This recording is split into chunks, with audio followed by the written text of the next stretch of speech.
Hi ಎಲ್ರಿಗೂ ನಮಸ್ಕಾರ. ಎಲ್ರಿಗೂ ಯುಗಾದಿ ಹಬ್ಬದ ಆರ್ಥಿಕ ಶುಭಾಶಯಗಳು. ಎಲ್ಲರ ಜೀವನದಲ್ಲಿ ದೇವರು ಒಳ್ಳೇದು ಮಾಡಲಿ ಅಂತ ಕೇಳ್ಕೊಳ್ತೀನಿ. ಇದು ಬಂದು ಯುಗಾದಿ ಹಬ್ಬದ 2 ದಿನದ ವ್ಲಾಗನ್ನು ನಾನಿವತ್ತು ಶೇರ್ ಮಾಡ್ಕೊಳ್ತಿದ್ದೀನಿ ನಿಮ್ಮ ಜೊತೆ. ವಿಡಿಯೋನ ಅಪ್ಲೋಡ್ ಮಾಡೋಕ್ಕಾಗ್ತಾ ಇಲ್ಲ, ಯಾಕಂದರೆ ಸ್ವಲ್ಪ ಹೆಲ್ತ್ ಇಶ್ಯೂಸ್ ಇರೋದ್ರಿಂದ ನನಗೆ ವೀಡಿಯೋಸ್ನ ಮಾಡೋಕ್ಕಾಗ್ತಿಲ್ಲ. ಅದಕ್ಕೆ ಕ್ಷಮೆ ಇರಲಿ ಅಂತ ಮೊದಲನೇದಾಗಿ ಕೇಳ್ಕೊಳ್ತೀನಿ. ಇನ್ನು ಏನಪ್ಪ ಅಂತಂದರೆ ಇದು ಗುರುವಾರದ ವ್ಲಾಗ್ ಆಗಿರುತ್ತೆ. ಗುರುವಾರ ಬೆಳಗ್ಗೆ ಬೇಗನೆ ಎದ್ದು ಬೆಳಗ್ಗೆಯಿಂದನೇ ವ್ಲಾಗ್ನ ಸ್ಟಾರ್ಟ್ ಮಾಡ್ಕೊಂಡಿದ್ದೀನಿ. ನನ್ನ ಮಾರ್ನಿಂಗ್ ರೂಟೀನ್ ಯಾವ ಥರ ಇತ್ತು ಅದೇ ಥರನೇ ಇದೆ, ಅದರಲ್ಲಿ ಯಾವ ಚೇಂಜಸ್ಸು ಇಲ್ಲ. ಹಬ್ಬ ಇರೋದ್ರಿಂದ ಸ್ವಲ್ಪ ಕಲರ್ಫುಲ್ಲಾಗಿ ರಂಗೋಲಿನ ಹಾಕ್ಕೊಂಡಿದ್ದೀನಿ. ರಂಗೋಲಿ ಹೇಗಿದೆ ಅಂತ ಕಮೆಂಟಲ್ಲಿ ತಿಳಿಸಿ. ರಂಗೋಲಿ ಎಲ್ಲ ಹಾಕ್ಕೊಂಡು ನಾನು ಎಣ್ಣೆ ಸ್ನಾನ ಮಾಡಿಕೊಂಡು, ಇವತ್ತಿನ ದಿನ ಎಣ್ಣೆ ಸ್ನಾನನೇ ಫುಲ್ ಹೈಲೈಟ್ ಅಂತಲೇ ಹೇಳ್ಬೋದು. ಎಣ್ಣೆ ಸ್ನಾನ ಮಾಡಿಕೊಂಡು ನಾನು ಡೈರೆಕ್ಟ್ ಅಡುಗೆ ಮನೆಗೆ ಬಂದೆ. ಟಿಫನ್ ಮಾಡಬೇಕು, ಅಡುಗೆ ಮಾಡಬೇಕು. ಹಬ್ಬ ಅಂದರೆ ಹೆಣ್ಮಕ್ಳಿಗೆ ಇದ್ದೇ ಇರುತ್ತಲ್ಲ ಕೆಲಸಗಳು. ಆ ಕೆಲಸಗಳನ್ನ ನಾವು ನಿಭಾಯಿಸಲೇಬೇಕಾಗುತ್ತೆ. ನಾವು ಏನೇ ಕೆಲಸದಲ್ಲಿರಲಿ, ಏನೇ ಇರಲಿ, ಎಂಥದೇ ಒಂದು ಸಂದರ್ಭ ಇರಲಿ, ಹಬ್ಬ ಹರಿದಿನ ಬಂತು ಅಂದರೆ ನಮ್ಮ ಹೆಣ್ಮಕ್ಳು ಕೆಲಸ ಅಂತೂ ಇದ್ದೇ ಇರುತ್ತೆ. ಕೆಲಸದಲ್ಲಿ ಇರೋರಿಗೂ ಒಂದೇ ಥರನೇ, ಗೃಹಿಣಿಯರಿಗೂ ಒಂದೇ ಥರನೇ, ಎಲ್ಲರೂ ಒಂದೇ ಥರನೇ ಇರಲೇಬೇಕಾಗುತ್ತೆ ಹಬ್ಬದಲ್ಲಿ. ಇನ್ನು ನಾನು ಕೂಡ ಒಲೆ ಎಲ್ಲ ಅಲಂಕಾರ ಮಾಡ್ಕೊಂಡಿದ್ದೆ. ಹೂವು ಇಡೋದನ್ನು ಮರೆತುಬಿಟ್ಟಿದ್ದೀನಿ, ಅದನ್ನು ಆಮೇಲೆ ಇಡ್ತೀನಿ ಅನಿಸುತ್ತೆ. ಆಮೇಲೆ ಒಲೆ ಎಲ್ಲ ಅಲಂಕಾರ ಮಾಡಿಕೊಂಡು ಹಾಲನ್ನು ಕಾಯಿಸೋಕೆ ಇಟ್ಕೊಂಡೆ. ಹಾಲನ್ನು ಕಾಯಿಸ್ಕೊಂಡು ಎತ್ತಿಟ್ಕೊಂಡು ಇವತ್ತಿನ ಟಿಫನ್ಗೆ ಚಿತ್ರಾನ್ನ ಮಾಡ್ಕೊಳ್ಳೋಣ ಅಂದ್ಕೊಂಡು ಚಿತ್ರಾನ್ನ ಮಾಡ್ಕೊಳ್ತಾ ಇದ್ದೀನಿ. ಚಿತ್ರಾನ್ನ ಮಾಡ್ಕೊಳ್ಳೋಕ್ಕೆ ವೈಟ್ ರೈಸ್ನ ರೆಡಿ ಮಾಡೋಕ್ಕಂತ ಸೈಡಿಗೆ ಇಟ್ಟಿದ್ದೀನಿ. ಇನ್ನೊಂದು ಕಡೆ ಇವತ್ತು ಹಬ್ಬ ಅಲ್ವಾ, ಅಂದರೆ ಗುರುವಾರದ ದಿನ ಪಾಡ್ಯ, ಅಂದರೆ ಯುಗಾದಿ ಹಬ್ಬದ ಪಾಡ್ಯ ದಿನ ನಮ್ಮ ಮನೇಲಿ ನಾವು ಶಾವಿಗೆ ಪಾಯಸನ ಮಾಡ್ತೀವಿ. ಶಾವಿಗೆ ಪಾಯಸನ ಡಿಫ್ರೆಂಟ್ ಟೈಪಲ್ಲಿ ಮಾಡ್ತಾರೆ. ನಾನಿವತ್ತು ಒಂದು ಡಿಫ್ರೆಂಟಾಗಿರಲಿ ಅಂತಂದೇಳಿ ಡಿಫ್ರೆಂಟಾಗಿ ನಾನು ಶಾವಿಗೆ ಪಾಯಸನ ಮಾಡ್ತಾಯಿದ್ದೀನಿ. ಅದಕ್ಕೋಸ್ಕರ ಸಪ್ರೇಟಾಗಿ ಪಾನಕನ ಕಾಯಿಸೋಕೆ ಇಟ್ಕೊಂಡಿದ್ದೀನಿ. ನಾನು ಯಾವುದೇ ಥರ ಸ್ವೀಟನ್ನು ಮಾಡಬೇಕಾದ್ರೆ ಜಾಸ್ತಿ ಸಕ್ಕರೆನ ಯೂಸ್ ಮಾಡಲ್ಲ. ನಾನು ಬೆಲ್ಲದಿಂದನೇ ಜಾಸ್ತಿ ನಾನು ಮಾಡೋಕ್ಕೆ ಟ್ರೈ ಮಾಡ್ತೀನಿ, ಯಾಕಂದರೆ ಹೆಲ್ತಿಗೆ ಬೆಲ್ಲ ತುಂಬ ಒಳ್ಳೆಯದು ಅಂದ್ಕೊಂಡು ಅದನ್ನೆಲ್ಲ ರೆಡಿ ಮಾಡಿಕೊಂಡು ತರಕಾರಿನೆಲ್ಲ ಹೆಚ್ಕೊಂಡು, ಇನ್ನು ಹೊರಗಡೆ ನಮ್ಮ ಮನೆಯವರು ಹಬ್ಬ ಇರೋದ್ರಿಂದ ಮಾವಿನ ಸೊಪ್ಪು ಮತ್ತು ಬೇವಿನ ಸೊಪ್ಪು ತಂದು ತೋರಣನ ಕಟ್ತಾಯಿದ್ರು. ಅದಕ್ಕೆ ಸ್ವಲ್ಪ ಹೆಲ್ಪ್ ಮಾಡಿ ನಾನು ತೋರಣನ ಬಾಗಿಲಿಗೆ ಕಟ್ಕೊಂಡು ಈ ಥರ ಎಲ್ಲ ಅಲಂಕಾರ ಮಾಡಿದರು ನಮ್ಮ ಮನೆಯವರು. ಅಲಂಕಾರ ಎಲ್ಲ ಮುಗಿಸ್ಕೊಂಡು ಒಳಗಡೆ ಬಂದೆ. ಒಳಗಡೆ ಈ ಥರ ಎಲ್ಲ ತರಕಾರಿನ ಹೆಚ್ಚಿಟ್ಕೊಂಡಿದ್ದೆ. ಚಿತ್ರಾನ್ನಕ್ಕೆ ಸಾಮಾನ್ಯವಾಗಿ ಯಾವ್ಯಾವ ತರಕಾರಿ ಬೇಕೋ ಆ ತರಕಾರಿನ ಹೆಚ್ಚಿಟ್ಕೊಂಡಿದ್ದೀನಿ. ಒಂದು ಕಡೆ ಪಾನಕನೂ ರೆಡಿ ಆಗಿತ್ತು, ಇನ್ನೊಂದು ಕಡೆ ಚಿತ್ರಾನ್ನ ಒಗ್ಗರಣೆ ಮಾಡ್ಕೊಳ್ಳೋಣ ಅಂತ ರೆಡಿ ಮಾಡಿಕೊಂಡೆ. ಇನ್ನು ಪಾನಕದಲ್ಲಿ ಏನಾದರೂ ಗಲೀಜು ಅಂದರೆ ಕಲ್ಲು ಅಥವಾ ಏನಾದರೂ ಇರುತ್ತೆ ಅಂತೇಳಿ ನಾನು ಅದನ್ನು ಫಿಲ್ಟರ್ ಮಾಡ್ಕೊಳ್ತಾ ಇದ್ದೀನಿ. ನಾನು ಯಾವಾಗಲೇ ಪಾಯಸ ಮಾಡಿದ್ರು ಇದೇ ಥರನೇ ನಾನು ಟ್ರಿಕ್ ಬಳಸೋದು. ಬೆಲ್ಲನ ಡೈರೆಕ್ಟಾಗಿ ಪಾಯಸಕ್ಕೆ ಹಾಕೋಕ್ಕೆ ಹೋಗಲ್ಲ. ಈ ಥರ ನೀರು ಹಾಕಿ ಸ್ವಲ್ಪ ಕುದಿಸಿ ಈ ಥರ ಶೋಧಿಸ್ಕೊಳ್ತೀನಿ. ಈ ಥರ ಶೋಧಿಸ್ಕೊಳ್ಳೋದ್ರಿಂದ ಏನಾದರೂ ಗಲೀಜಿತ್ತು ಅಂದರೆ ಅದು ಕೂಡ ಹೋಗುತ್ತೆ. ಇನ್ನು ಒಂದು ಪಾತ್ರೆಗೆ ನೀರನ್ನು ಹಾಕ್ಕೊಂಡಿದ್ದೀನಿ. ನೀರನ್ನು ಎಷ್ಟು ಬೇಕೋ ಅಷ್ಟನ್ನು ಹಾಕ್ಕೊಂಡು ನಾನು ಸ್ವಲ್ಪ ಮಟ್ಟದಲ್ಲಿ ಮಾಡೋದ್ರಿಂದ ಒಂದು 3 ಗ್ಲಾಸ್ ಆಗೋಷ್ಟು ನೀರನ್ನು ಸೇರಿಸ್ಕೊಂಡು ಅದನ್ನು ಚೆನ್ನಾಗಿ ಕುದಿಸೋಕ್ಕೆ ಎತ್ತಿಟ್ಕೊಂಡಿದ್ದೀನಿ. ಇನ್ನು ಯುಗಾದಿ ಹಬ್ಬದ ವಿಶೇಷತೆ ಏನಪ್ಪ ಅಂದರೆ ಎಣ್ಣೆ ಸ್ನಾನ ಯಾಕಪ್ಪ ಮಾಡ್ತಾರೆ ಯುಗಾದಿ ಹಬ್ಬದಲ್ಲಿ ಅಂತಂದರೆ, ವರ್ಷದಲ್ಲಿ ಆಗಿರುವಂತಹ ಎಲ್ಲ ದೃಷ್ಟಿ ದೋಷಗಳನ್ನು ಕಳೆಯೋಲಿಕ್ಕೆ ಈ ಎಣ್ಣೆ ಸ್ನಾನನ ಮಾಡ್ಕೊಳ್ತಾರೆ. ಆಮೇಲೆ ಇದು ಹೊಸ ವರ್ಷ, ನಮ್ಮ ಹಿಂದೂಗಳಿಗೆ ಹೊಸ ವರ್ಷ ಆಗಿರೋದ್ರಿಂದ ಹೊಸ ಅರುಷನೇ ತರಲಿ ಅಂತ ನಾನು ದೇವರಲ್ಲಿ ಕೇಳ್ಕೊಳ್ತೀನಿ. ಎಲ್ಲರೂ ಬೇವು ಬೆಲ್ಲನ ತಿಂದು ಒಳ್ಳೆ ಮನಸ್ಸಿನಿಂದ ಒಳ್ಳೆ ರೀತಿಯಲ್ಲಿ ಜೀವನನ ನಡೆಸ್ಕೊಂಡು ಹೋಗಿ ಅಂತ ನಾನು ನಿಮ್ಮಲ್ಲಿ ಕೇಳ್ಕೊಳ್ತೀನಿ. ಬೇವು ಬೆಲ್ಲದ ಸಂಕೇತ ಏನಪ್ಪ ಅಂದರೆ, ಬೇವು ಅಂದರೆ ಕಷ್ಟ, ಬೆಲ್ಲ ಅಂದರೆ ಸುಖ. ಎರಡನ್ನು ಸಮನಾಗಿ ಹಂಚ್ಕೊಂಡು ಜೀವನನ ನಡೆಸ್ಕೊಂಡು ಹೋಗಬೇಕು ಅಂತ ಈ ಬೇವು ಬೆಲ್ಲನ ಸೇವಿಸ್ತಾರೆ. ವರ್ಷವೆಲ್ಲ ನಮ್ಮ ಕಷ್ಟ ಮತ್ತು ಸುಖ ಎರಡಲ್ಲೂ ಸಮಭಾಗಿಯಾಗಿ ಇರಲಿ ಅಂತೇಳಿ ಈ ಬೇವು ಮತ್ತು ಬೆಲ್ಲನ ಸೇವಿಸ್ತಾರೆ. ಇದು ಇವತ್ತಿನ ದಿನ ಅಂದರೆ ಗುರುವಾರದ ದಿನ ಬೇವು ಬೆಲ್ಲನ ಸೇವಿಸೋದು. ಇನ್ನು ನಮ್ಮ ಮನೆಯಲ್ಲಿ ಚಿತ್ರಾನ್ನ ಮಾಡಿದರು ಅಂತಂದರೆ ಚಿತ್ರಾನ್ನಕ್ಕೆ ಸೈಡ್ ಡಿಶ್ ಆಗಿ ವಡೆ ಇರಲೇಬೇಕು. ಅದಕ್ಕೆ ವಡೆನ ರೆಡಿ ಮಾಡ್ಕೊಳ್ತಾಯಿದ್ದೀನಿ. ನಾರ್ಮಲಾಗಿ ಯಾವ ಥರ ವಡೆ ಮಾಡ್ಕೊಳ್ತಾರಲ್ಲ ಅದೇ ಥರನೇ ನಾನು ಕೂಡ ಮಾಡ್ಕೊಳ್ತಾ ಇದ್ದೀನಿ. ಕಡಲೆ ಹಿಟ್ಟು ಹಾಕ್ಕೊಂಡು ಕಡಲೆ ಹಿಟ್ಟಿಗೆ ಸ್ವಲ್ಪ ಜೀರಿಗೆ ಮತ್ತು ಸ್ವಲ್ಪ ರುಚಿಗೆ ಎಷ್ಟು ಬೇಕೋ ಅಷ್ಟು ಉಪ್ಪು ಮತ್ತು ಕ್ಯಾರೆಟ್ ತುರಿನ ಸೇರಿಸ್ಕೊಳ್ತಾ ಇದ್ದೀನಿ. ಕ್ಯಾರೆಟನ್ನು ಹಾಕೋದ್ರಿಂದ ಸ್ವಲ್ಪ ಟೇಸ್ಟ್ ಡಿಫ್ರೆಂಟ್ ಆಗಿರುತ್ತೆ. ಇನ್ನು ಅದಕ್ಕೆ ಸ್ವಲ್ಪ ಕೊತ್ತಂಬರಿ ಸೊಪ್ಪು, ಸ್ವಲ್ಪ ಈರುಳ್ಳಿ ಸಣ್ಣದಾಗಿ ಹೆಚ್ಚಿಟ್ಕೊಂಡಿದ್ದೆ, ಅದನ್ನೇ ಈರುಳ್ಳಿ ಮತ್ತು ಕೊತ್ತಂಬರಿ ಸೊಪ್ಪು ಸೇರಿಸ್ಕೊಳ್ತಾ ಇದ್ದೀನಿ. ಸ್ವಲ್ಪ ಕರಿಬೇವನ್ನ ಹಿಡಿದೇ ಹಾಕ್ಕೊಂಡಿದ್ದೀನಿ, ಹಂಗೆ ತೆರೆದು ಹಾಕ್ಕೊಂಡಿದ್ದೀನಿ.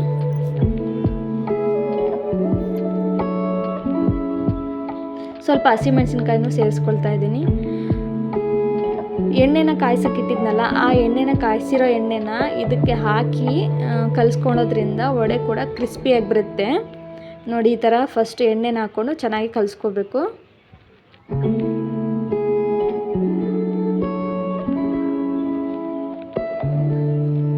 ಈ ಥರ ಡ್ರೈ ಆಗಿ ಎಣ್ಣೆ ಹಾಕ್ಕೊಂಡು ಕಲಿಸ್ಕೊಂಡು ಆಮೇಲೆ ಸ್ವಲ್ಪನೇ ನೀರು ಹಾಕ್ಕೊಂಡು ಕಲಿಸ್ಕೋಬೇಕು. ಇನ್ನೊಂದು ಏನಪ್ಪ ವಡೆ ಮಾಡ್ಬೇಕಾದ್ರೆ ಟ್ರಿಕ್ ಯೂಸ್ ಮಾಡಬೇಕು ಅಂತಂದರೆ ವಡೆ ಹಿಟ್ಟು ಯಾವಾಗಲೂ ತೆಳ್ಳಗಿರಬಾರ್ದು, ಸ್ವಲ್ಪ ಗಟ್ಟಿಯಾಗಿರಬೇಕು. ಈ ಕನ್ಸಿಸ್ಟೆನ್ಸಿಯಲ್ಲಿದ್ದರೆ ವಡೆ ತುಂಬ ಚೆನ್ನಾಗಿ ಬರ್ತೈತೆ. ಸ್ವಲ್ಪ ತೆಳ್ಳಗೆ ಮಾಡ್ಕೊತಾರಲ್ಲ, ತೆಳ್ಳಗೆ ಮಾಡ್ಕೊಂಡ್ರೆ ಎಣ್ಣೆನೂ ಜಾಸ್ತಿ ಹೀರ್ಕೊಳ್ಳುತ್ತೆ. ಇನ್ನೊಂದೇನಪ್ಪ ಅಂದರೆ ಅದು ಅಷ್ಟು ಕ್ರಿಸ್ಪಿಯಾಗಿ ಬರಲ್ಲ. ಹಾಗಾಗಿ ವಡೆ ಹಿಟ್ಟು ಯಾವಾಗಲೂ ಸ್ವಲ್ಪ ಗಟ್ಟಿಯಾಗಿ ಇರಬೇಕು. ಗಟ್ಟಿಯಾಗಿ ಕಲಿಸ್ಕೊಂಡ್ರೆ ವಡೆ ತುಂಬ ಚೆನ್ನಾಗಿ ಬರ್ತೈತೆ. ಎಣ್ಣೆ ಕಾದಿತ್ತು, ಎಣ್ಣೆಗೆ ವಡೆನ ಬಿಡ್ತಾಯಿದ್ದೀನಿ. ನೋಡಿ ಇಷ್ಟು ಗಟ್ಟಿಯಾಗಿರಬೇಕು, ತೆಳ್ಳಗೆ ಯಾವಾಗಲೂ ಕಲಿಸ್ಕೋಬಾರ್ದು. ನಾನು ಯಾವಾಗಲೇ ವಡೆ ಮಾಡಿದರೆ ಇದೇ ಥರನೇ ನಾನು ಮಾಡ್ಕೊಳ್ಳೋದು. ನಮ್ಮ ಮನೆಯಲ್ಲಿ ತುಂಬ ಇಷ್ಟಪಟ್ಟು ತಿನ್ನೋವಂಥ ಒಂದು ಸ್ನ್ಯಾಕ್ಸ್ ಅಂತಲೇ ಹೇಳ್ಬೋದು. ಬೇರೆ ಏನೂ ನಮ್ಮ ಮನೆಯವ್ರು ಇಷ್ಟಪಡಲ್ಲ, ಹಾಗಾಗಿ ಚುರುಮುರಿ ಅಂಥದ್ದೇನು ಇಷ್ಟಪಡಲ್ಲ. ಅವರು ಜಾಸ್ತಿ ವಡೆನೇ ಇಷ್ಟಪಡೋದು. ಹಾಗಾಗಿ ಯಾವಾಗೂ ಸೈಡಿಗೆ ವಡೆ ಮಾಡ್ತಾನೆ ಇರ್ತೀನಿ ನಾನು. ಇನ್ನು ಒಂದು ಕಡೆ ನೀರು ಕುದ್ದಿತ್ತು, ಅದಕ್ಕೆ ಶಾವಿಗೆನ ಹಾಕ್ಕೊಳ್ತಾ ಇದ್ದೀನಿ. ನಾನು ಸ್ವಲ್ಪ ಅಷ್ಟೇ, 1 ಕಪ್ಪಷ್ಟು ಅಷ್ಟೇ ನಾನು ಶಾವಿಗೆನ ಹಾಕ್ಕೊಂಡಿದ್ದೀನಿ. ನಮ್ಮ ಮನೆಯಲ್ಲಿ ಸ್ವಲ್ಪ ಜನ ಇರೋದ್ರಿಂದ ನಾನು ಎಷ್ಟು ಬೇಕೋ ಅಷ್ಟನ್ನೇ ಮಾಡ್ಕೊಳಕ್ಕೆ ಟ್ರೈ ಮಾಡ್ತೀನಿ. ಫುಡ್ನ ಯಾವತ್ತೂ ವೇಸ್ಟ್ ಮಾಡಬಾರ್ದು. ಹಂಗಾಗಿ ಎಷ್ಟು ಬೇಕೋ ಅಷ್ಟು ನಾನು ಅದನ್ನು ಬೇಯಿಸೋಕ್ಕೆ ಇಟ್ಕೊಳ್ತಾ ಇದ್ದೀನಿ. ಈ ಕಡೆ ವಡೆ ಎಲ್ಲ ಒಂದು ಸೈಡ್ ಫ್ರೈ ಆಗಿತ್ತು, ಇನ್ನೊಂದು ಕಡೆ ಮಗ್ಚಾಕೊಂಡು ಫ್ರೈ ಮಾಡ್ಕೊಳ್ತಾ ಇದ್ದೀನಿ.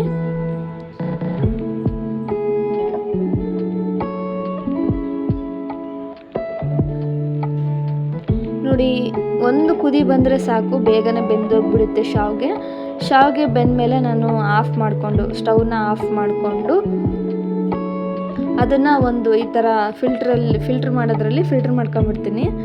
ಅದೇ ಹೇಳಿದ್ನಲ್ಲ ಬೇರೆ ಥರ ಮಾಡ್ತೀವಿ ಅಂತೇಳಿ, ಅದಕ್ಕೆ ನಾನು ಇವತ್ತು ಬೇರೆ ಥರ ಮಾಡ್ತಾಯಿದ್ದೀನಿ. ಈ ಥರ ಸಪ್ರೇಟಾಗಿ ಮಾಡೋದ್ರಿಂದ ತುಂಬ ಚೆನ್ನಾಗಿರುತ್ತೆ ಊಟ ಮಾಡೋಕ್ಕೆ. ಶಾವಿಗೆ ಮತ್ತು ನೀರನ್ನು ಸಪ್ರೇಟ್ ಮಾಡಿಕೊಂಡು ಶಾವಿಗೆ ಮೇಲೆ ತಣ್ಣೀರನ್ನು ಹಾಕಬೇಕು. ತಣ್ಣೀರನ್ನು ಹಾಕೋದ್ರಿಂದ ಶಾವಿಗೆ ಮೆತ್ತಗಾಗಲ್ಲ, ಹಂಗಾಗಿ ತಣ್ಣೀರನ್ನು ಹಾಕಬೇಕು. ತಣ್ಣೀರನ್ನು ಹಾಕೋದ್ರಿಂದ ಶಾವಿಗೆ ಮೆತ್ತಗಾಗಲ್ಲ, ಆಮೇಲೆ ಉದುರಾಗಿರುತ್ತೆ. ಹಾಗಾಗಿ ಊಟ ಮಾಡ್ಬೇಕಾದ್ರೆ ಚೆನ್ನಾಗಿ ಅನಿಸುತ್ತೆ. ಅದಕ್ಕೋಸ್ಕರ ತಣ್ಣೀರನ್ನು ಹಾಕಿ ಸೈಡಿಗೆ ಎತ್ತಿಟ್ಕೊಂಡಿದ್ದೀನಿ. ಇನ್ನು ಒಂದು ಕಡೆ ವಡೆ ಕೂಡ ರೆಡಿಯಾಗಿತ್ತು. ವಡೆ ಎಲ್ಲ ರೆಡಿ ಫ್ರೈ ಆದಮೇಲೆ ಅದನ್ನು ಸೈಡಿಗೆ ಎತ್ತಿಟ್ಕೊಳ್ತಾ ಇದ್ದೀನಿ.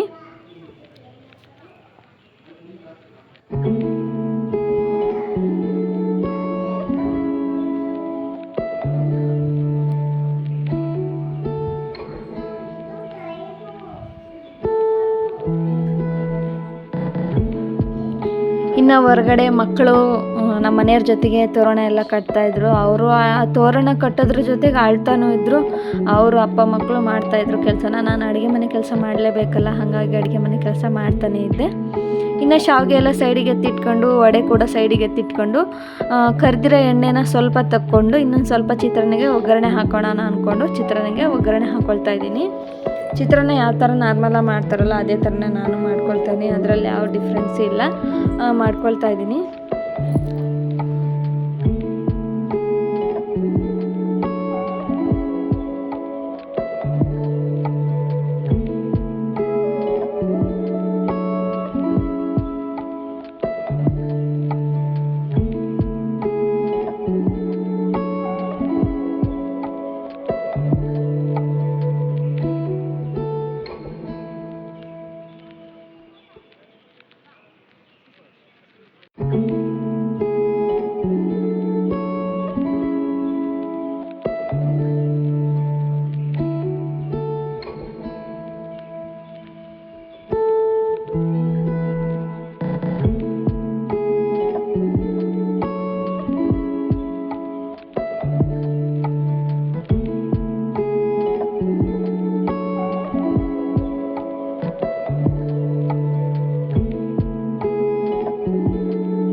ಚಿತ್ರಾನ್ನ ಒಗ್ಗರಣೆ ರೆಡಿ ಆಯಿತು. ಇನ್ನು ಒಂದು ಕಡೆಗೆ ಬೇವು ಬೆಲ್ಲನ ಮಾಡ್ಕೊಳ್ಳೋಣ ಅಂದ್ಕೊಂಡು ಬೇವು ಬೆಲ್ಲಕ್ಕೆ ಒಂದು ಮಿಕ್ಸಿ ಜಾರಿಗೆ ಒಂದು ಸ್ವಲ್ಪ ಬೆಳಗಡ್ಲೆ, ಸ್ವಲ್ಪ ಬೆಲ್ಲ ಅಂದರೆ ಸ್ವೀಟ್ ಎಷ್ಟು ಬೇಕು ಅಷ್ಟು ಬೆಲ್ಲ, ಒಂದೆರಡು ಏಲಕ್ಕಿ ಕಾಯಿನ ಹಾಕ್ಕೊಂಡು ಗ್ರೈಂಡ್ ಮಾಡಿ ಎತ್ತಿಟ್ಕೊಂಡಿದ್ದೀನಿ. ಗ್ರೈಂಡ್ ಮಾಡಿರೋವಂಥ ಕಡಲೆ ಪುಡಿನ ಒಂದು ಬೌಲಲ್ಲಿ ಹಾಕ್ಕೊಂಡು ಸ್ವಲ್ಪ ಬೇವಿನ ಹೂವನ್ನ ಹಾಕಿ ಮಿಕ್ಸ್ ಮಾಡ್ಕೊಳ್ತಾ ಇದ್ದೀನಿ.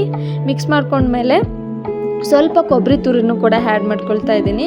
ಅದನ್ನು ಆ್ಯಡ್ ಮಾಡಿಕೊಂಡು ಚೆನ್ನಾಗಿ ಮಿಕ್ಸ್ ಮಾಡಿದರೆ ಬೇವು ಬೆಲ್ಲ ರೆಡಿ ಆಗುತ್ತೆ. ನಮ್ಮ ಕಡೆ ಇದೇ ಥರ ಬೇವು ಬೆಲ್ಲನ ನಾವು ಮಾಡ್ಕೊಳ್ಳೋದು. ನಿಮ್ಮ ಕಡೆ ಯಾವ ಥರ ಮಾಡ್ತಾರೆ ಅಂತ ಕಮೆಂಟಲ್ಲಿ ತಿಳಿಸಿ ಆಯಿತಾ. ಇನ್ನು ಬೇವು ಬೆಲ್ಲ ರೆಡಿ ಆದಮೇಲೆ ಪ್ರಸಾದಕ್ಕೆ ಸ್ವಲ್ಪ ಹಣ್ಣುಗಳಿತ್ತು ಮನೆಯಲ್ಲಿ, ಅದಕ್ಕೆ ಒಂದು ಸ್ವಲ್ಪ ಆ್ಯಪಲ್ನ ಕಟ್ ಮಾಡಿಕೊಂಡು ಸ್ವಲ್ಪ ಬಾಳೆಹಣ್ಣನ್ನು ಕಟ್ ಮಾಡಿ ಹಾಕ್ಕೊಂಡು ಅದಕ್ಕೆ ಹಾಲು ಮತ್ತು ಬೆಲ್ಲನ ಸೇರಿಸ್ಕೊಂಡು ಮಿಕ್ಸ್ ಮಾಡಿ ದೇವ್ರ ಪ್ರಸಾದನ ರೆಡಿ ಮಾಡಿದೆ. ನಮ್ಮ ಮನೆಯಲ್ಲಿ ನಾವು ಹಣ್ಣಿನ ಪ್ರಸಾದನೇ ಜಾಸ್ತಿ ಮಾಡೋದು. ಅದೇನೋ ಗೊತ್ತಿಲ್ಲ, ನಮ್ಮ ಮನೇಲಿ ಫಸ್ಟಿಂದ ನಡ್ಸ್ಕೊಂಡು ಬಂದಿದ್ದಾರೆ, ಹಾಗಾಗಿ ಹಣ್ಣಿನ ಪ್ರಸಾದ ಜಾಸ್ತಿನೇ ಮಾಡ್ತೀನಿ ನಾನು. ಆ ಹಣ್ಣನ್ನು ಇಟ್ಟು ನೈವೇದ್ಯವಾಗಿ ಇಟ್ಟು ಪೂಜೆ ಮಾಡೋದ್ರಿಂದ ಒಳ್ಳೆ ಪ್ರತಿಫಲ ಸಿಗುತ್ತೆ ಅಂತ ಹೇಳ್ತಾರೆ. ಹಾಗಾಗಿ ಇನ್ನು ಮಕ್ಕಳಿಗೆ ಮತ್ತು ನಮ್ಮ ಮನೆಯವ್ರಿಗೆ ಇಬ್ರಿಗೂ ಕೂಡ ಎಣ್ಣೆ ಹಚ್ಚಿ ಒಂದು ಸ್ವಲ್ಪ ಹೊತ್ತು ಬಿಸಿಲಲ್ಲಿ ನಿಲ್ಲಿಸಿ ಆಮೇಲೆ ಸ್ನಾನ ಮಾಡಿಸಿದ್ಮೇಲೆ ಈ ಥರ ರೆಡಿ ಮಾಡಿಸಿದ್ದೆ ಮಕ್ಕಳನ್ನ. ಅವ್ರು ಕೂಡ ಫೋಟೋನ ತೆಗೆದ್ರು. ಈ ಥರ ಫೋಟೋಸ್ ಬಂದಿತ್ತು. ಈ ಥರ ಫೋಟೋಸ್ ಎಲ್ಲ ತೆಗೆದ್ರು. ಫೋಟೋಸ್ ಹೆಂಗಿದ್ವು ಅಂತ ಕಮೆಂಟಲ್ಲಿ ತಿಳಿಸಿ. ಇನ್ನು ಊಟಕ್ಕೆ ರೆಡಿ ಮಾಡ್ತಾಯಿದ್ದೆ. ನಾವು ಇದೇ ಥರ ಮಾಡ್ತಾಯಿದ್ದೀವಿ ನೋಡಿ. ತಟ್ಟೆಗೆ ಸ್ವಲ್ಪ ಬಸ್ತಿರೋಂಥ ಶಾವಿಗೆ ತಣ್ಣಗಾಗಿತ್ತು. ಶಾವಿಗೆ ಮತ್ತು ಸ್ವಲ್ಪ ಪಾನಕ, ಆಮೇಲೆ ಹಾಲು, ತುಪ್ಪ ಮತ್ತು ನಾವು ರೆಡಿ ಮಾಡಿರ್ತೀವಲ್ಲ ಬೇವು ಬೆಲ್ಲ, ಅದನ್ನು ಸೇರಿಸ್ಕೊಂಡು ಈ ಥರ ಶಾವಿಗೆ ಪಾಯಸನ ಊಟ ಮಾಡ್ತೀವಿ. ಗುರುವಾರದ ದಿನ ಈ ಥರ ಇತ್ತು. ಇನ್ನು ಶುಕ್ರವಾರ ಬೆಳಗ್ಗೆ ಮತ್ತೆ ಬೇಗನೆ ಎದ್ದು ಬಾಗಿಲಿಗೆ ಈ ಥರ ಎಲ್ಲ ಅಲಂಕಾರ ಮಾಡಿದ್ದೀನಿ. ಅಲಂಕಾರ ಮುಗಿಸ್ಕೊಂಡು ಇನ್ನು ಹೊರಗಡೆ ರಂಗೋಲಿನ ಪುಟ್ಟದಾಗ ಹಾಕಿದ್ದೀನಿ. ನಿನ್ನೆ ದೊಡ್ಡದಾಗಿ ಹಾಕಿದ್ದೆ, ಇವತ್ತು ಸ್ವಲ್ಪ ಪುಟ್ಟದಾಗ ಹಾಕಿ ಅದಕ್ಕೆ ಬಣ್ಣನ ತುಂಬಿಕೊಂಡಿದ್ದೀನಿ. ಇದು ಕೂಡ ಹೇಗಿತ್ತು ಅಂತ ಕಮೆಂಟಲ್ಲಿ ಶೇರ್ ಮಾಡಿ ಆಯಿತಾ. ಇನ್ನು ಮಾವಿನ ತೋರಣ ಹಂಗೆ ಇತ್ತು, ಸ್ವಲ್ಪನೂ ಹಾಳಾಗಿದ್ದಿಲ್ಲ, ಚೆನ್ನಾಗಿತ್ತು. ಅದನ್ನು ಕೂಡ ಸ್ವಲ್ಪ ವಿಡಿಯೋನ ಮಾಡಿಕೊಂಡೆ. ಇನ್ನು ಒಳಗಡೆ ಬಂದು ಈ ಥರ ಎಲ್ಲ ರೆಡಿ ಮಾಡ್ಕೊಂಡಿದ್ದೆ. ಇವತ್ತು ಟಿಫನ್ ಏನೂ ಮಾಡ್ಕೊಂಡಿರಲಿಲ್ಲ, ಹಂಗೆ ಡೈರೆಕ್ಟಾಗಿ ಹೋಳಿಗೆನ ಮಾಡ್ಕೊಳ್ಳೋಣ ಅಂದ್ಕೊಂಡು ಸ್ನಾನ ಎಲ್ಲ ಮುಗಿಸ್ಕೊಂಬಂದು ಈ ಥರ ಒಂದು ನಮಸ್ಕಾರ ಮಾಡಿಕೊಂಡು ಆಮೇಲೆ ಹೋಳಿಗೆ ಮಾಡೋಕ್ಕೆ ಅಂದರೆ ಒಬ್ಬಟ್ಟು ಮಾಡೋಕ್ಕೆ ನೀರನ್ನು ಇಡ್ತಾಯಿದ್ದೀನಿ. ಬೇಳೆ ಬೇಯಿಸೋಕ್ಕೆ ನೀರನ್ನು ನಾನು ಫಸ್ಟ್ ಕುದಿಸಿ ಆಮೇಲೆ ಬೇಳೆನ ತೊಳೆದು ಹಾಕ್ತೀನಿ. ಅದೇ ಥರನೇ ಮಾಡ್ಕೊಳ್ತಾ ಇದ್ದೀನಿ. ನಾನು ಒಂದೇ ಒಂದು ಕಪ್ ಹಾಕೋಷ್ಟು ಬೇಳೆನ ತೊಗೊಂಡಿದ್ದೆ. ಬಿಸಿಲಲ್ವಾ, ಜಾಸ್ತಿ ಸೇವಿಸೋದ್ರಿಂದ ಡೈಜೆಷನ್ ಚೆನ್ನಾಗಾಗಲ್ಲ. ಹಾಗಾಗಿ ಎಷ್ಟು ಬೇಕೋ ಅಷ್ಟನ್ನೇ ತಿನ್ನಬೇಕು. ಎಲ್ಲ ಐಟಮ್ಸ್ನೂ ಅಷ್ಟೇ. ಏನೇ ಮಾಡಲಿ ಮನೆಯಲ್ಲಿ ಹೆವಿಯಾಗಿ ಊಟ ಮಾಡೋದ್ರಿಂದ ನಮಗೆ ಹಿಂಸೆ. ಹಾಗಾಗಿ ಸ್ವಲ್ಪನೇ ಊಟ ಮಾಡೋದನ್ನು ರೂಢಿ ಮಾಡ್ಕೊಳ್ಬೇಕು. ಕೆಲವರು ಊಟ ಮಾಡ್ತಾರೆ, ಮಾಡಲ್ಲ ಅಂತ, ಅವ್ರವ್ರ ದೇಹಕ್ಕೆ ಯಾವ್ಯಾವ ಥರ ಬೇಕೋ ಆ ಥರ ಊಟ ಮಾಡ್ತಾರೆ. ನಮ್ಮ ಮನೆಯಲ್ಲಿ ನಮ್ಮ ಮನೆಯವರಾಗಲಿ ನಾನಾಗಲಿ ಸ್ವಲ್ಪ ಕಡಿಮೆನೇ ಊಟ ಮಾಡೋದು. ಹಾಗಾಗಿ ನಮಗೆ ಎಷ್ಟು ಬೇಕೋ ಅಷ್ಟನ್ನೇ ನಾನು ಮಾಡ್ಕೊಳ್ಳೋಕ್ಕೆ ಟ್ರೈ ಮಾಡ್ತೀನಿ. ಇನ್ನು ಆ ಬೇಳೆನ 2-3 ಸತಿ ವಾಶ್ ಮಾಡಿಕೊಂಡು ಕುದಿತಿರೋ ಅಂಥ ನೀರಿಗೆ ಹಾಕಿ ಬೇಯಿಸೋದ್ರಿಂದ ಬೇಗನೆ ಬೇಳೆ ಬೆಂದು ಬಿಡುತ್ತೆ. ನಾನಿಲ್ಲಿ ತೊಗರಿ ಬೇಳೆನ ಯೂಸ್ ಮಾಡಿದ್ದೀನಿ.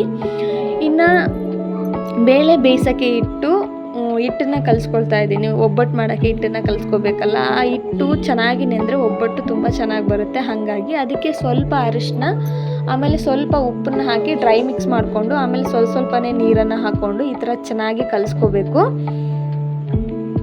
ನೋಡಿ, ಈ ಕನ್ಸಿಸ್ಟೆನ್ಸಿಯಲ್ಲಿ ನಾನು ಕಲಿಸ್ಕೊಂಡಿದ್ದೀನಿ. ನಮ್ಮ ಮನೆಯಲ್ಲಿ ನಾನು ಇದೇ ಥರನೇ ಕಲಿಸ್ಕೊಂಡು ಹೋಳಿಗೆನ ಮಾಡೋದು. ನಾನು ಯಾವಾಗಾದರೂ ಹೋಳಿಗೆ ಮಾಡಿದರೂ ತುಂಬ ಚೆನ್ನಾಗಿ ಬರುತ್ತೆ. ಈ ಥರ ಮೆತ್ತಗೆ ಕಲಿಸ್ಕೋಬೇಕು. ಮೆತ್ತಗೆ ಕಲಿಸ್ಕೊಂಡು ಆಮೇಲೆ ಎಣ್ಣೆನ ಹಾಕ್ಕೊಂಡು ಇನ್ನೊಂದು ಸತಿ ಚೆನ್ನಾಗಿ ಮಿಕ್ಸ್ ಮಾಡಿ ಅದನ್ನು ಒಂದು ಪ್ಲೇಟ್ನ ಮುಚ್ಚಿ ಎತ್ತಿಡಬೇಕು. ಇದು ಎಷ್ಟು ಚೆನ್ನಾಗಿ ನೆನೆಯುತ್ತೆ ಅಷ್ಟು ಚೆನ್ನಾಗಿ ಒಬ್ಬಟ್ಟು ಬರುತ್ತೆ. ನೋಡಿ, ನಾನು ಮಾಡ್ತಾಯಿದ್ದೀನಲ್ಲ, ಈ ಥರ ಬರಬೇಕು ಹಿಟ್ಟು. ಈ ಥರ ಬರೋ ಥರ ಚೆನ್ನಾಗಿ ಕಲಿಸ್ಕೊಂಡು ಎತ್ತಿಟ್ಕೋಬೇಕು.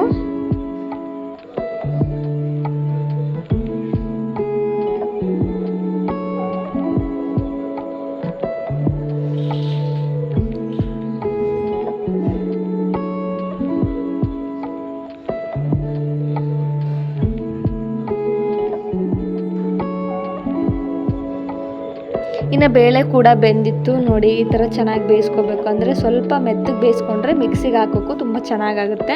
ಹಾಗೆ ನೋಡಿ, ನಾನು ಈ ಥರ ಬೇಳೆನ ಬೇಯಿಸ್ಕೊಂಡಿದ್ದೀನಿ. ಗೊತ್ತಿರೋರು ಪ್ಲೀಸ್ ಬೈಕೋಬೇಡಿ, ಗೊತ್ತಿಲ್ಲದೆ ಇರೋರಿಗೆ ಯೂಸ್ ಆಗಲಿ ಅಂತ ನಾನು ಈ ವಿಡಿಯೋನ ಮಾಡಿ ಹಾಕ್ತಾಯಿದ್ದೀನಿ. ಗೊತ್ತಿರೋರು ಪ್ಲೀಸ್ನ ಬೈಕೋಬೇಡಿ ಆಯಿತಾ. ಇನ್ನು ಬೇಳೆ ಮತ್ತು ನೀರನ್ನು ಸಪ್ರೇಟ್ ಮಾಡ್ಕೊಳ್ತಾ ಇದ್ದೀನಿ. ಸಪ್ರೇಟ್ ಮಾಡಿಕೊಂಡು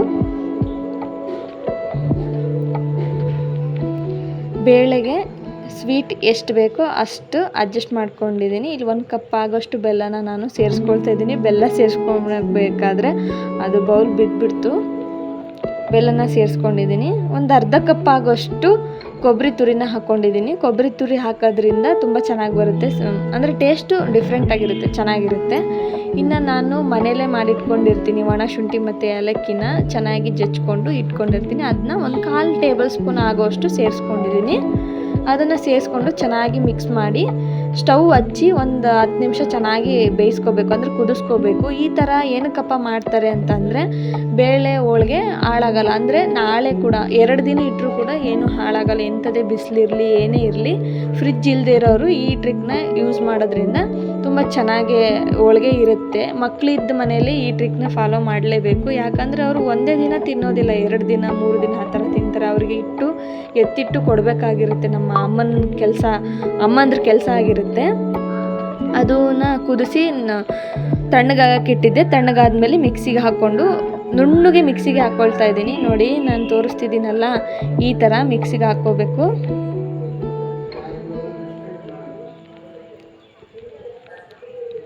ಹೂರಣ ಕೂಡ ರೆಡಿ ಆಯಿತು, ಹಿಟ್ಟು ಕೂಡ ರೆಡಿ ಆಯಿತು, ಹೂರಣ ಕೂಡ ರೆಡಿ ಆಯಿತು. ಇನ್ನೇನಪ್ಪ ಅಂದರೆ ಒಬ್ಬಟ್ಟು ಸಾಂಬಾರು ಮಾಡೋಕ್ಕೆ ನಾನಿಲ್ಲಿ ಒಂದಿಷ್ಟು ಮಸಾಲೆನ ಹಾಕ್ಕೊಳ್ತಾ ಇದ್ದೀನಿ. ನಾನು ಯಾವಾಗಲೇ ಸಾಂಬಾರು ಮಾಡಿದ್ರು ಇದೇ ಥರನೇ ಮಾಡೋದು. ನಾನಿಲ್ಲಿ ತೋರಿಸಿರೋಂಥ ಮಸಾಲೆ ಐಟಮ್ಸ್ಗಳ್ನ ನೋಡ್ಕೊಳ್ಳಿ. ನಾನು ಈ ಸ್ವಲ್ಪನೇ ಮಾಡೋದ್ರಿಂದ ಇಷ್ಟನ್ನು ನಾನು ತೊಗೊಂಡಿದ್ದೀನಿ. ಚಕ್ಕೆ, ಯಾಲಕ್ಕಿ, ಲವಂಗ, ಮೆಣಸು ಮತ್ತು ಪಲಾವ್ ಎಲೆ, 1 ಚಕ್ರ ಮೊಗ್ಗು, 1 ಮರಾಠಿ ಮೊಗ್ಗುನ ತೊಗೊಂಡಿದ್ದೀನಿ. 2 ಟೇಬಲ್ ಸ್ಪೂನ್ ಆಗುವಷ್ಟು ಕೊತ್ತಂಬರಿ ಕಾಳು ಮತ್ತು 1/2 ಟೇಬಲ್ ಸ್ಪೂನ್ ಆಗೋಷ್ಟು ಜೀರಿಗೆನ ತೊಗೊಂಡು ಡ್ರೈ ರೋಸ್ಟ್ ಮಾಡ್ಕೊಳ್ತಾ ಇದ್ದೀನಿ. ಇದಕ್ಕೆ ಯಾವುದೇ ಥರ ಎಣ್ಣೆನ ಸೇರಿಸ್ಕೊಳ್ತಾ ಇಲ್ಲ, ಬರೀ ಡ್ರೈ ರೋಸ್ಟ್ ಮಾಡ್ಕೊಳ್ತಾ ಇದ್ದೀನಿ. ಕಾದರೆ ಹಂಚೆಲ್ಲ ಹಾಕಿ ಚೆನ್ನಾಗಿ ಹುರ್ಕೊಳ್ತಾ ಇದ್ದೀನಿ. ಹುರ್ಕೊಂಡಿರೋಂಥ ಮಸಾಲೆ ಐಟಮ್ಸ್ನ ಒಂದು ಪ್ಲೇಟಿಗೆ ವರ್ಗಾಯಿಸ್ತಿದ್ದೀನಿ. ವರ್ಗಾಯಿಸಿದ ಮೇಲೆ 1-2 ಗಡ್ಡೆ ಆಗುವಷ್ಟು ಬೆಳ್ಳುಳ್ಳಿನ ಸೇರಿಸ್ಕೊಂಡು ಅದನ್ನು ಕೂಡ ಚೆನ್ನಾಗಿ ಮಿಕ್ಸ್ ಮಾಡಿಕೊಂಡು ಹುರ್ಕೊಳ್ತಾ ಇದ್ದೀನಿ. ಅದಕ್ಕೆ ಎಣ್ಣೆನ ಸೇರಿಸ್ಕೊಂಡು ಹುರ್ಕೊಳ್ತಾ ಇದ್ದೀನಿ. ಇನ್ನು ಯಾವ ಥರ ಹಳ್ಳಿ ಕಡೆ ಅಂದರೆ ಒಲೆ ಇದ್ದರ ಮನೇಲಿ ಯಾವ ಥರ ಮಾಡ್ತಾರೆ ಅಂತಂದರೆ ಬೆಳ್ಳುಳ್ಳಿ ಮತ್ತು ಈರುಳ್ಳಿನ ಬೇಳೆ ಬೇಯಿಸ್ಬೇಕಾದ್ರೆ ಒಲೆಯಲ್ಲೇ ಹಾಕಿ ಸುಟ್ಬಿಡ್ತಾರೆ. ಆ ಟೇಸ್ಟು ತುಂಬಾ ಚೆನ್ನಾಗಿರುತ್ತೆ. ನಾನಿಲ್ಲಿ ಒಲೆ ಯೂಸ್ ಮಾಡಿಲ್ಲ, ಈ ಥರ ಮಾಡ್ಕೊಳ್ತಾ ಇದ್ದೀನಿ. ಬೆಳ್ಳುಳ್ಳಿ ಈ ಥರ ಚೆನ್ನಾಗಿ ಹುರ್ಕೊಳ್ತಾ ಇದ್ದೀನಿ. ಬೆಳ್ಳುಳ್ಳಿ ಆದಮೇಲೆ ಈರುಳ್ಳಿನ ಹಾಕ್ಕೊಂಡು ಹುರ್ಕೊಳ್ತಾ ಇದ್ದೀನಿ. 2-3 ಈರುಳ್ಳಿನ ತೊಗೊಂಡಿದ್ದೆ, ಅದನ್ನೇ ಹುರ್ಕೊಳ್ತಾ ಇದ್ದೀನಿ. ನಾನಿಲ್ಲಿ ಸಪ್ರೇಟಾಗಲೇ ಹುರ್ಕೊಳ್ತಾ ಇರೋದು, ಎಲ್ಲನೂ ಒಂದರಲ್ಲೇ ಹಾಕಿ ಹುರ್ಕೊಳ್ತಾ ಇಲ್ಲ. ಒಗ್ಗರಣೆಗೂ ಬೇಕಾಗುತ್ತೆ ಮತ್ತು ಮಸಾಲೆ ರುಬ್ಬೋಕ್ಕೂ ಬೇಕಾಗುತ್ತೆ. ಹಾಗಾಗಿ ಸಪ್ರೇಟಾಗಿ ಇಂಗ್ರೀಡಿಯೆಂಟ್ಸ್ನ ಹುರ್ಕೊಳ್ತಾ ಇದ್ದೀನಿ. ಮತ್ತು ಉರಿಬೇಕಾದ್ರೆ ಏನಪ್ಪ ಅಂದರೆ ಫುಲ್ಲು ಒತ್ತಬಾರ್ದು. ಈ ಕಡೆ ಅರ್ಧಂಬರ್ಧ ಫ್ರೈನೂ ಆಗಿರ್ಬೋದು, ಚೆನ್ನಾಗಿ ಫ್ರೈ ಆಗಿರಬೇಕು. ಚೆನ್ನಾಗಿ ಫ್ರೈ ಆಗಿದ್ದರೆ ಸಾಂಬಾರು ಅನ್ನೋದು ತುಂಬ ಚೆನ್ನಾಗಿ ಬರುತ್ತೆ. ನೀವೆಲ್ಲ ಒಬ್ಬಟ್ಟು ಸಾಂಬಾರು ಅಂತೀರಿ, ನಾವೆಲ್ಲ ಹಳ್ಳಿ ಸೈಡು ಕಟ್ಟಿನ ಸಾಂಬಾರು ಅಂತ ಕರೀತಾರೆ ಈ ಸಾಂಬಾರಿಗೆ. ಇನ್ನು 1 ಟೊಮೆಟೊ ಹಣ್ಣನ್ನು ಸೇರಿಸ್ಕೊಳ್ತಾ ಇದ್ದೀನಿ. ಅದನ್ನು ಹುರ್ಕೊಂಡು ಸೈಡಿಗೆ ಎತ್ತಿಟ್ಕೊಳ್ತಾ ಇದ್ದೀನಿ. ಆಮೇಲೆ ಸ್ವಲ್ಪನೇ ಕರಿಬೇವು, ಹಸಿ ಕರಿಬೇವು ಇದ್ರೂ ಸರಿ, ಒಣ ಕರಿಬೇವು ಇದ್ರೂ ಸರಿ, ಯಾವುದಾದ್ರೂ ಕರಿಬೇವನ್ನ ಬಳಸ್ಕೋಬೋದು. ಅದನ್ನು ಕೂಡ ರೋಸ್ಟ್ ಮಾಡಿಕೊಂಡು ಎತ್ತಿಟ್ಕೊಳ್ತಾ ಇದ್ದೀನಿ. ಸ್ವಲ್ಪನೇ ಸೇರಿಸ್ಕೊಳ್ತಾ ಇದ್ದೀನಿ. ನಾನು ಸ್ವಲ್ಪ ಮಟ್ಟಿಗೆ ಮಾಡೋದ್ರಿಂದ ಇಷ್ಟೇ ಮಸಾಲೆನ ತೊಗೊಂಡಿದ್ದೀನಿ. ಜಾಸ್ತಿ ಮಾಡಿದ್ರೆ ಜಾಸ್ತಿ ಕ್ವಾಂಟಿಟಿಯಲ್ಲಿ ತೊಗೋಬೇಕು. ಇನ್ನು ಲಾಸ್ಟ್ ಆ್ಯಂಡ್ ಲೀಸ್ಟಾಗಿ ಒಣಮೆಣಸಿನ್ಕಾಯಿನ ಹುರಿತಾ ಇದ್ದೀನಿ. ಲಾಸ್ಟಲ್ಲಿ ಏನಕ್ಕೆ ಹುರಿತಾ ಇದ್ದೀನಿ ಅಂದರೆ ಘಾಟ ಆಗುತ್ತಲ್ಲ, ಮಕ್ಕಳಿರ್ತಾರೆ, ಹಂಗಾಗಿ ಒಣಮೆಣಸಿನ್ಕಾಯಿ ಹುರಿದ ತಕ್ಷಣವೇ ಹಂಚಿಗೆ ಏನಾದರೂ ಒಂದು ಪ್ಲೇಟ್ ಮುಚ್ಚಿ ಇಟ್ಬಿಟ್ರೆ, ತಣ್ಣಗಾಗೋ ತನಕ ಇಟ್ಬಿಟ್ರೆ ಆ ಸ್ಮೆಲ್ ಅನ್ನೋದು, ಅಂದರೆ ಘಾಟ್ ಅನ್ನೋದು ಬರೋದಿಲ್ಲ ಹೊರಗಡೆ. ಹಾಗಾಗಿ ಈ ಟ್ರಿಕ್ನ ಫಾಲೋ ಮಾಡ್ತೀವಿ ನಾವು ನಮ್ಮ ಮನೆಯಲ್ಲಿ. ಇದನ್ನು ಕೂಡ ಚೆನ್ನಾಗಿ ಹುರ್ಕೊಳ್ತಾ ಇದ್ದೀನಿ. ಇದು ಕೂಡ ಜಾಸ್ತಿ ಒತ್ತಬಾರ್ದು, ಚೆನ್ನಾಗಿ ಹುರ್ಕೋಬೇಕು. ಹುರ್ಕೊಂಡಿರೋಂಥ ಮಸಾಲೆಗಳನ್ನೆಲ್ಲ ಒಂದು ಸೈಡಿಗೆ ಎತ್ತಿಟ್ಕೊಂಡು ಒಂದು ಮಿಕ್ಸಿ ಜಾರಿಗೆ ಫಸ್ಟು ಡ್ರೈ ರೋಸ್ಟ್ ಮಾಡಿರೋಂಥ ಮಸಾಲೆಗಳನ್ನ ಹಾಕ್ಕೊಂಡಿದ್ದೀನಿ. ಇನ್ನು ಅದಕ್ಕೆ 1/2 ಕಪ್ ಆಗೋಷ್ಟು ತೆಂಗಿನಕಾಯಿ ತುರಿನ ಸೇರಿಸ್ಕೊಳ್ತಾ ಇದ್ದೀನಿ. ಹಸಿ ತೆಂಗಿನಕಾಯಿ ತುರಿನ ಸೇರಿಸ್ಕೊಳ್ತಾ ಇದ್ದೀನಿ. ಇನ್ನು ಹುರಿದಿರೋ ಅಂಥ ಸಾಮಾನುಗಳನ್ನ ಅಂದರೆ ಈ ಒಣಮೆಣಸಿನ್ಕಾಯಿ, ಕರಿಬೇವು, ಟಮಟೆ ಹಣ್ಣು, ಈರುಳ್ಳಿ ಮತ್ತು ಬೆಳ್ಳುಳ್ಳಿ ಇದನ್ನು ಸೇರಿಸ್ಕೊಂಡಿನಿ. ಅದ್ರ ಜೊತೆಗೆ ಸ್ವಲ್ಪ ಕೊತ್ತಂಬರಿ ಸೊಪ್ಪನ್ನು ಸೇರಿಸ್ಕೊಂಡು ಗ್ರೈಂಡ್ ಮಾಡ್ಕೊಳ್ತೀನಿ. ಎಷ್ಟು ನುಣ್ಣಗಾಗುತ್ತೋ ಅಷ್ಟು ನುಣ್ಣಗೆ ಇದನ್ನು ಗ್ರೈಂಡ್ ಮಾಡ್ಕೊಳ್ಬೇಕು. ಇನ್ನು ಒಗ್ಗರಣೆಗೆ ಒಂದು ಪಾತ್ರೆ ಇಟ್ಟು ಪಾತ್ರೆಗೆ ಸ್ವಲ್ಪನೇ ಎಣ್ಣೆ ಹಾಕ್ಕೊಳ್ತಾ ಇದ್ದೀನಿ. ನೋಡಿ ಇಷ್ಟು, 1-2 ಟೇಬಲ್ ಸ್ಪೂನ್ ಆಗೋಷ್ಟು ಎಣ್ಣೆ ಆದರೆ ಸಾಕು. ಎಣ್ಣೆ ಕಾದಿದ್ದಾದಮೇಲೆ ಸ್ವಲ್ಪ ಸಾಸಿವೆ, ಸ್ವಲ್ಪ ಜೀರಿಗೆ, ಹುರಿದಿರೋಂಥ ಐಟಮ್ಸಲ್ಲಿ ಸ್ವಲ್ಪನೇ ಎತ್ತಿಟ್ಕೊಂಡಿದ್ದೆ, ಅದನ್ನು ಕೂಡ ಸೇರಿಸ್ಕೊಳ್ತಾ ಇದ್ದೀನಿ. ಏನಪ್ಪ ಅಂದರೆ ಕರಿಬೇವು, ಒಣಮೆಣಸಿನ್ಕಾಯಿ, ಈರುಳ್ಳಿ ಮತ್ತು ಬೆಳ್ಳುಳ್ಳಿನ ಸೇರಿಸ್ಕೊಂಡು ಒಗ್ಗರಣೆಗೆ ಹಾಕ್ತಾ ಇದ್ದೀನಿ. ಒಗ್ಗರಣೆ ಸ್ವಲ್ಪ ಬೆಂದ ಮೇಲೆ ನಮ್ಮ ಮನೆಯಲ್ಲಿ ನಮ್ದೇನು ಸ್ಪೆಷಲ್ ಅಂದರೆ ನಾವು ಒಬ್ಬಟ್ಟು ಸಾಂಬಾರು ಮಾಡಿದರೆ ಯಾವಾಗಲೂ ಮಿಸ್ ಆಗೋಲ್ಲ ನುಗ್ಗೆಕಾಯಿ ಹಾಕ್ತೀವಿ. ಹಾಗಾಗಿ ಒಂದೆರಡು ನುಗ್ಗೆಕಾಯಿ ಇತ್ತು, ಅದನ್ನು ಕೂಡ ಚೆನ್ನಾಗಿ ವಾಶ್ ಮಾಡಿಕೊಂಡು ಹೆಚ್ಚಿ ಹಾಕ್ತಾ ಇದ್ದೀನಿ. ಅದು ಸ್ವಲ್ಪ ಬೆಂದ ಮೇಲೆ ರುಬ್ಬಿರೋಂಥ ಮಸಾಲೆನ ಸೇರಿಸ್ಕೋಬೇಕು. ನೋಡಿ ನಾನು ರುಬ್ಬಿದ್ದೀನಿ, ತುಂಬ ಸಣ್ಣಕ್ಕೆ ರುಬ್ಬಿ ಸೇರಿಸ್ಕೊಳ್ತಾ ಇದ್ದೀನಿ. ಸೇರಿಸ್ಕೊಂಡ್ಮೇಲೆ ಅದು ಒಂದು ಕುದಿ ಬರಬೇಕು, ಅಲ್ಲಿವರೆಗೂ ಬಿಡಬೇಕು. ಕುದಿ ಬಂದಮೇಲೆ ಸ್ವಲ್ಪ ಅರಿಶಿನ ಸೇರಿಸ್ಕೊಂಡು ಅದನ್ನು ಮಿಕ್ಸ್ ಮಾಡಿಕೊಂಡು ಬೇಳೆ ಬೇಯಿಸಿರ್ತೀವಲ್ಲ ಆ ನೀರನ್ನು ಇದಕ್ಕೆ ಸೇರಿಸ್ಕೋಬೇಕು. ನೋಡಿ ಈ ಥರ ಚೆನ್ನಾಗಿ ಮಿಕ್ಸ್ ಮಾಡ್ಕೋಬೇಕು. ಈ ಥರ ಚೆನ್ನಾಗಿ ಮಿಕ್ಸ್ ಮಾಡಿಕೊಂಡು ಬೇಳೆ ಬೇಯಿಸಿರೋಂಥ ಸಪ್ರೇಟ್ ಮಾಡಿದ್ವಲ್ಲ ಬೇಳೆ ಮತ್ತು ನೀರನ್ನು, ಆ ನೀರನ್ನು ಇದಕ್ಕೆ ಸೇರಿಸ್ಕೊಂಡು ರುಚಿಗೆ ಎಷ್ಟು ಬೇಕೋ ಅಷ್ಟನ್ನು ಉಪ್ಪನ್ನು ಸೇರಿಸ್ಕೊಂಡು ನೀರು ಮತ್ತೆ ಬೇಕಾದರೆ ಅಡ್ಜಸ್ಟ್ ಮಾಡಿಕೊಂಡು ಒಂದು ನಿಂಬೆಹಣ್ಣಿನ ಗಾತ್ರದಷ್ಟು ಹುಣಸೆ ಹಣ್ಣನ್ನು ನಾನು ನೆನೆಗಿಟ್ಟಿದ್ದೆ, ಅದನ್ನು ಕಿವುಚಿ ಅದನ್ನು ಕೂಡ ಸೇರಿಸ್ಕೊಳ್ತಾ ಇದ್ದೀನಿ. ಕುದಿಬೇಕಾದ್ರೆ ಸೇರಿಸ್ಕೊಳ್ತಾ ಇದ್ದೀನಿ.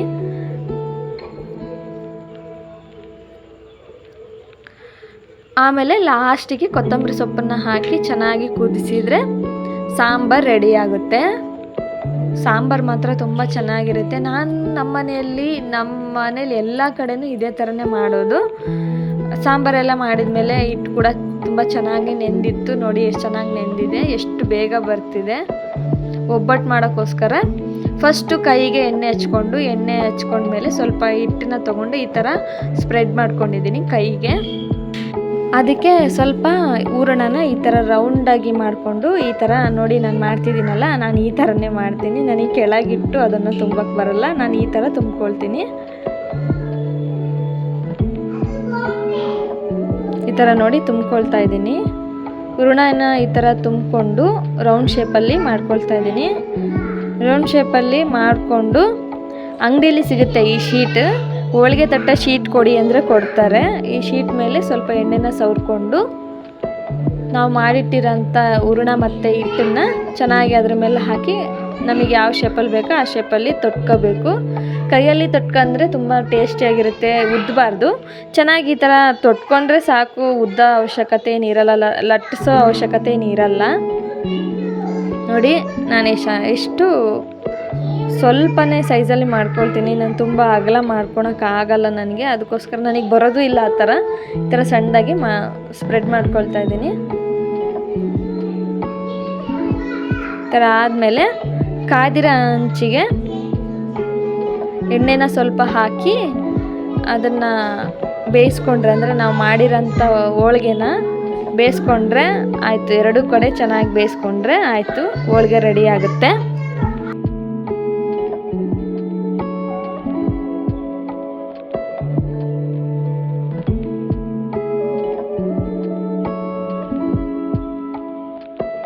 ಎರಡು ಸೈಡಲ್ಲಿ ಎಣ್ಣೆನ ಹಾಕ್ಕೊಂಡು ಚೆನ್ನಾಗಿ ಬೇಯಿಸ್ಕೋಬೇಕು. ಅದು ಉಬ್ತಾ ಇಲ್ಲ, ಒಂದೆರಡು ಫಸ್ಟ್ ಸ್ಟಾರ್ಟಿಂಗ್ ಹೋಳಿಗೆ ಅಷ್ಟು ಚೆನ್ನಾಗಿ ಬರಲ್ಲ, ಮಾಡ್ತಾ ಚೆನ್ನಾಗಿ ಬರ್ತವೆ. ನೋಡಿ ಈ ಥರ ಚೆನ್ನಾಗಿ ಬೇಯಿಸ್ಕೊಂಡು ಅದನ್ನು ಫೋಲ್ಡ್ ಮಾಡಿ ಆ ಕಡೆ ಈ ಕಡೆ ಮತ್ತೊಂದು ಸತಿ ಚೆನ್ನಾಗಿ ಬೇಯಿಸ್ಕೊಂಡ್ರೆ ಒಬ್ಬಟ್ಟು ರೆಡಿ ಆಗುತ್ತೆ. ಒಬ್ಬಟ್ಟು ಮಾಡೋದು ಅಷ್ಟೊಂದೇನು ಕಷ್ಟ ಅಲ್ಲ, ಒಂದೆರಡು ಸತಿ ಸ್ವಲ್ಪ ಕಷ್ಟ ಆಗ್ಬೋದು ಅನ್ನೋದು ಬಿಟ್ಟರೆ ಇನ್ಯಾವ ಕಷ್ಟನೂ ಆಗಲ್ಲ. ನೋಡಿ ಇನ್ನೊಂದು ಸತಿ ನಾನು ತೋರಿಸ್ತಾ ಇದ್ದೀನಿ, ನೋಡ್ಕೊಳ್ಳಿ.